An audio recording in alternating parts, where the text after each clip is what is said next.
Salut tout le monde, j'espère que vous allez bien et bienvenue dans cette troisième vidéo de la série de l'été. Donc comme vous pouvez le voir, j'ai toujours mon coiffage de la semaine dernière. Donc comme la semaine dernière, je vais devoir me faire un shampoing pour retirer la glu que je me suis mis dans les cheveux. Du coup, dans la vidéo d'aujourd'hui, ça va être quelque chose de plus naturel, ça va être quelque chose de plus volume. Donc je vais besoin d'avoir à apporter plus de texture et à apporter plus de coiffage avec le sèche-cheveux et la brosse, un peu plus de brushing et vraiment un jeu de texturisation assez important. Donc je vais aller me laver les cheveux et je vous retrouve tout de suite. Du coup, je viens de me laver les cheveux, donc je vais passer à la partie texturisation. Moi, j'aime bien beaucoup de texturiser de cheveux avant de les sécher. Ça m'évite d'avoir à les figer ensuite avec des produits de fixation. Bien sûr, je vais venir en utiliser quand même après, mais vous allez voir d'une manière assez différente de ce qu'on pourrait faire d'habitude.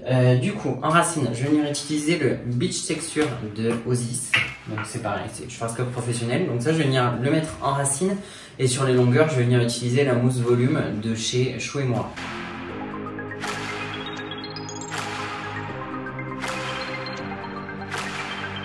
Ok, donc là mon cheveu est bien enrobé. Donc là l'idée avec le coiffage d'aujourd'hui, c'est d'avoir les côtés relativement plaqués pour vraiment faire ressortir tout le volume dessus. Donc du coup sur les côtés, je vais vraiment venir en travailler, sécher en plaquant les cheveux. Et sur le dessus, vous allez voir, je vais utiliser plusieurs types de brosses différentes pour vraiment décoller la racine au maximum et venir apporter vraiment un aspect hyper aérien.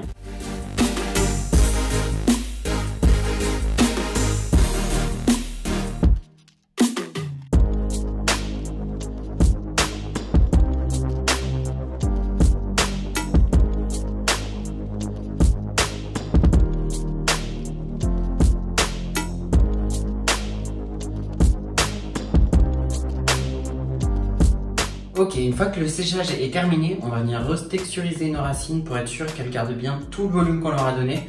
Donc pour ça, je vais venir utiliser une poudre. Là, c'est la Osis, encore une fois, de Schwarzkopf professionnel. Ça, on l'applique vraiment que en racine parce que ça peut ternir le cheveu et ça peut vite faire paquet de nœuds, entre guillemets, si on le met sur les longueurs. On y va mollo et on choisit bien ses placements et au pire, on y retourne et on rajoute du produit. C'est un peu la même philosophie que tout ce que je vous ai dit avec les autres coiffages. Quand on se coiffe, faut vraiment prendre le temps et ne pas mettre 3 tonnes de produit tout de suite. C'est là où au final, on finit par faire des conneries et on finit par ne pas avoir le coiffage qu'on veut, voire même à devoir se relaver la tête, recommencer, et plus on va recommencer et moins de cheveux va avoir envie de se coiffer. Et au bout d'un moment, ça cassera les couilles et ça vous aura pourri votre début de soirée.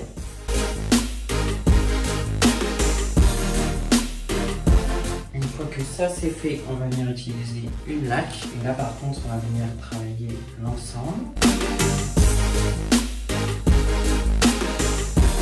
Racine longueur pointe. Ça va nous permettre de salir le cheveu et de le texturiser encore plus sans avoir l'effet figé.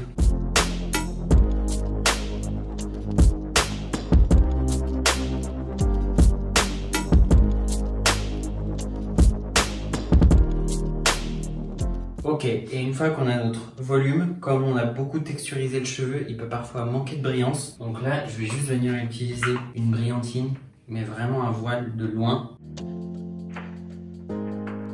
On n'en met pas trop parce que ça risque d'enlever l'effet de texture, justement, comme ça c'est gras, et ça va juste rapporter un petit peu de brillance. Et là, je peux te garantir que ton volume, il va tenir toute la soirée. Je sais pas si je suis encore visible parce qu'il y a un nuage de laque devant moi.